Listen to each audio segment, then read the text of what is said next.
Good morning student. आज जो class करने जा रहे हैं ये है संधारित्र में संचित ऊर्जा, एनर्जी स्टोर्ड इन कैपेसिटर। इसके पहले क्लास में हम बताए थे कि कैपेसिटर को कैसे जोड़ा जाता है, एक सीरीज में और एक पैरेलल में। दो तरह से हम लोग कैपेसिटर को जोड़े थे। आज हम लोग देखेंगे कि मेरे पास कैपेसिटर है और उस कैपेसिटर में किस तरह ऊर्जा संचित होती है। इसके पहले हम लोग ये भी जान चुके हैं कि कोई भी कैपेसिटर है या कोई भी पदार्थ है उसमें ऊर्जा, स्थितिज ऊर्जा संचित रहती है। और जब उसको मूव किया जाता है, उसको जब गति कराया जाता है, तो यही स्थितिज ऊर्जा, पोटेंशियल एनर्जी उसके काइनेटिक एनर्जी में चेंज हो जाता है, उसके गतिज ऊर्जा में बदल जाती है। यहां पर भी इस कैपेसिटर है मेरे पास और उस कैपेसिटर में कितना स्थितिज ऊर्जा या गतिज ऊर्जा उसमें कितना संचित है, कितना स्टोर्ड है, उसके बारे में आज जानकारी लेंगे। तो मान लिया जाए कि मेरे पास एक कैपेसिटर है, जिसके पहले हम लोग देखे थे। ये कैपेसिटर है और इसको हम लोग इस किसी टर्मिनल से जोड़कर इसमें हम इसको चार्ज कर देते हैं। तो इस प्लेट पर प्लस चार्ज देखा था और दूसरे प्लेट पे माइनस चार्ज, और इसके बीच में डाइलेक्ट्रिक मीडियम भरा हुआ था या वैक्यूम था। इस पर आवेश घनत्व हम लोग सब जानते हैं, प्लस सिग्मा और इस पर माइनस सिग्मा है। ये ए है और ये बी है, दोनों को जोड़ दिए। अब थोड़ा सा एक विचार ये किया जाए कि मान लिया जाए ये कैपेसिटर चार्ज नहीं है, ये कैपेसिटर आवेशित नहीं, तो उस स्थिति में कहता है कि जो इसके बीच इलेक्ट्रिक फील्ड जो प्रोड्यूस जो है, उत्पन्न जो है, वह इलेक्ट्रिक फील्ड किस तरह का काम करता है, वो किस तरह का वर्क करता है। तो ये समझना है कि मान लिया जाए ये चार्ज नहीं है, तो हम किसी आवेश को बी से ए तक, यानी कि ये प्लेट 1 नंबर का और ये प्लेट 2 नंबर का, 2 से 1 की ओर हम लाते हैं किसी चार्ज को, ए को आवेशित करने के लिए, 1 को आवेशित करने के लिए किसी चार्ज को अगर हम लाते हैं, तो यहां से इधर लाने में इसके विरुद्ध, फील्ड के विरुद्ध एक वर्क करना पड़ता है, एक कार्य करना पड़ता है। और हम लोग जानते हैं वो कार्य, वो ऊर्जा के रूप में उसका निहित होता है। वही कार्य, जो कार्य हम करते हैं, ये आवेश को 2 से ए तक, ए की तरफ लाने में जो कार्य करते हैं, वो कार्य वो एनर्जी के रूप में स्टोर रहता है या एनर्जी के रूप में वो होता है।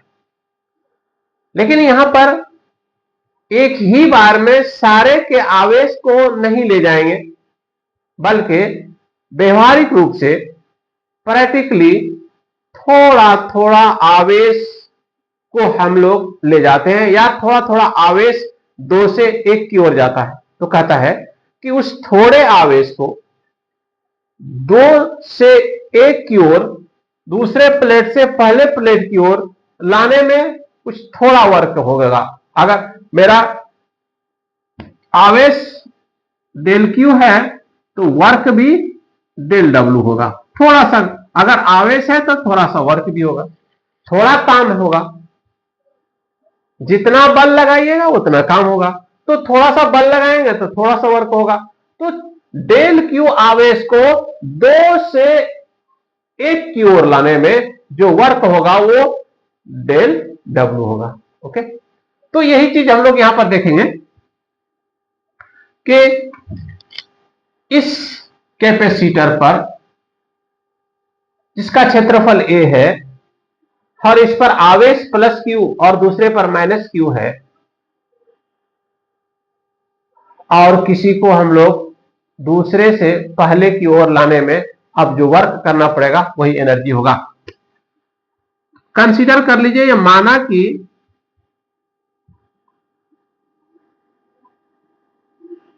कैपेसिटर का क्षेत्रफल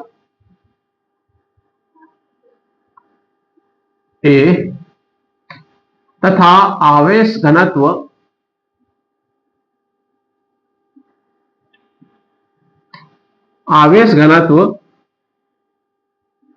प्लस माइनस सिग्मा है। प्लस माइनस सिग्मा का मतलब एक पर प्लस और दूसरे पर माइनस।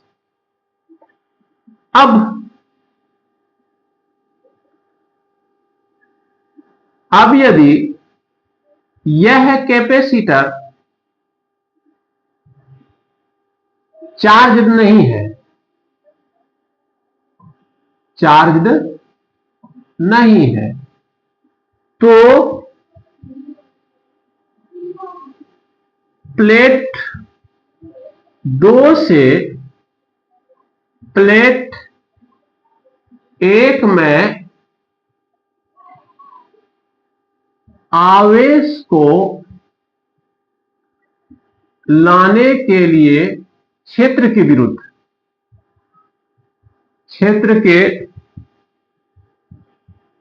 विरुद्ध किया गया कार्य कैपेसिटर में ऊर्जा के रूप में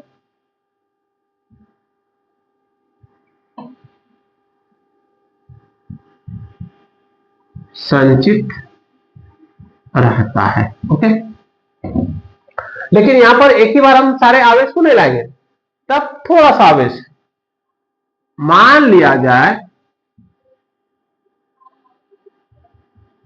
जाए डेल्टा क्यू आवेश को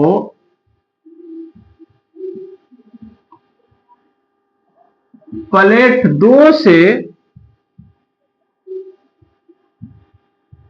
1 पर लाने के लिए क्षेत्र ई, विद्युत क्षेत्र ई के विरुद्ध किया गया कार्य डेल डब्ल्यू हो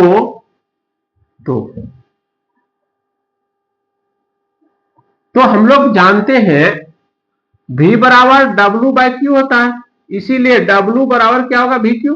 ओके, अगर यहां पर डेल डब्ल्यू है तो V डेल क्यू होगा। मेरा जो वर्क है अगर डेल डब्ल्यू है तो डेल डब्ल्यू बराबर V डेल क्यू हो, तो डेल डब्ल्यू बराबर V डेल क्यू, ये लिख देंगे V बराबर W बाय क्यू। इस फार्मूला से ये आया डेल डब्ल्यू बराबर V डेल क्यू। अब संपूर्ण कार्य, ये तो थोड़ा सा इससे हम लोग कार्य को करने जा रहे हैं, थोड़ा सा आवेश लिए हैं और इस क्षेत्र के विरुद्ध हमको वर्क करना पड़ेगा, वो छोटा वर्क होगा, थोड़ा वर्क होगा। अब पूरे कैपेसिटर के लिए, अगर पूरे कैपेसिटर के लिए थोड़ा थोड़ा कार्यों को अगर जोड़ दिया जाए तो ये पूरा कार्य बन जाता है, और इस पूरे वर्क को हम लोग W से डिनोट करेंगे, और ये जब पूरा वर्क होगा तो ये छोटे वाले वर्क को इंटीग्रेट करना पड़ेगा। ठीक है, यहां पर लिखेंगे पूरे कैपेसिटर पर संपूर्ण कार्य होल वर्क W बराबर इंटीग्रेशन डेल W। ओके, और इंटीग्रेशन V डेल क्यू। एक चीज का और याद रखें यहां पर कि ये जो इंटीग्रेशन है ये आवेश जीरो से था नहीं उसके पास, जीरो से कहां तक लाए, क्यू तक लाए, जीरो से क्यू तक। तो भी कांस्टेंट है, भी को बाहर कर लीजिए, जीरो से क्यू। और एक चीज और यहां पर ध्यान देंगे कि हम लोग देखे थे कि भी के बदले में अगर हम लोग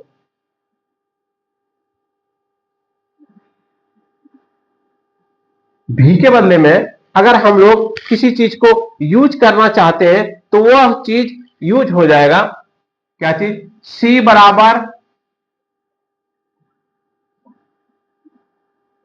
B by Q, sorry C बराबर क्यू बाय बी, ये मेरा फॉर्मूला है। तो क्यू बराबर होगा सी भी, क्यू बराबर सी भी। और भी बराबर यहां से अगर निकालना चाहते हैं तो क्यू बाय सी, तो क्यू बाय सी यहां पर भी के स्थान पर क्यू बाय सी रखेंगे। इंटीग्रेशन जीरो टू क्यू और भी के बदले में क्यू बाय सी और डेल क्यू, ये डब्ल्यू बराबर होगा, ये मेरा वर्क होगा। अब इसको इंटीग्रेट कर देंगे।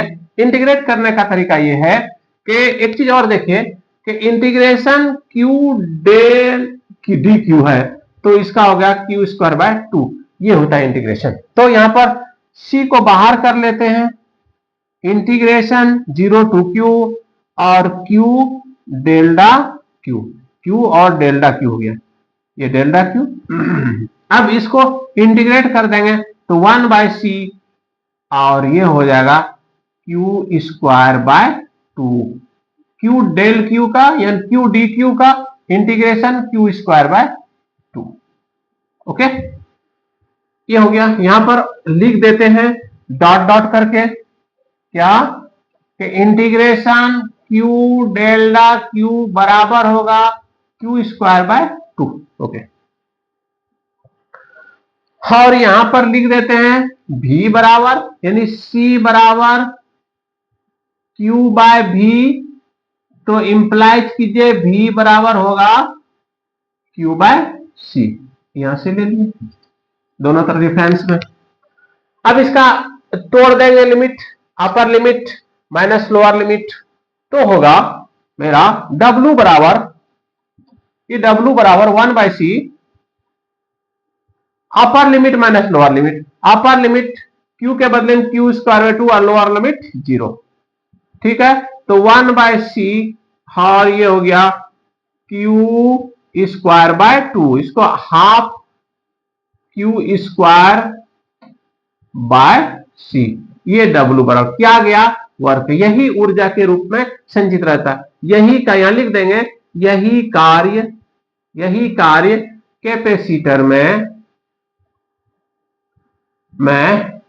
ऊर्जा के रूप में, एनर्जी के रूप में स्टोर रहता है, रूप में संचित रहता है, स्टोर रहता है, संचित रहता है, स्टोर रहता है। इसलिए U, अब W के बदले में U कर रहे, यही वर्क कार्य है, तो यही कार्य क्या है, एनर्जी में कन्वर्ट हुआ है, तो U बराबर हाफ क्यू स्क्वायर बाय सी। अब यहां पर दो चीजें और आता है कि सी का मान रख दीजिए और कभी क्यू का मान रख दीजिए, तो दोनों अगर रखने के बाद हाफ सी बी स्क्वायर और हाफ क्यू भी हो जाएगा। अब देखिए हाफ, यही चीज सी भी, तो क्यू के बदले में अगर हम लोग रखते हैं क्यू बराबर यहीं से आएगा, चूंकि सी बराबर क्यू बाय भी, तो क्यू बराबर सी भी रख देंगे, तो सी स्क्वायर भी स्क्वायर इस जगह भी हो जाएगा, तो हाफ सी स्क्वायर भी स्क्वायर बाय सी, एक सी कैंसिल, तो वन बाय टू सी भी स्क्वायर, एक हो गया। और दूसरा स्थिति और ला सकते हैं कि अब सी के बदले में कुछ रख देंगे तो क्या होगा, यहां देखिए सी के बदले में कुछ रख देते हैं तो क्या होगा, क्यू बाय भी रख देंगे यहां सी के बदले में, तो होगा वन बाय सी के बदले में क्यू बाय भी। v square, 1/2 v cancel, Q भी। तो इसका मतलब यह हुआ कि u के बदले में हाफ क्यू स्क्वायर बाय सी बराबर 1/2 सी भी स्क्वायर बराबर होगा 1/2 क्यू भी। ये हो सकता है।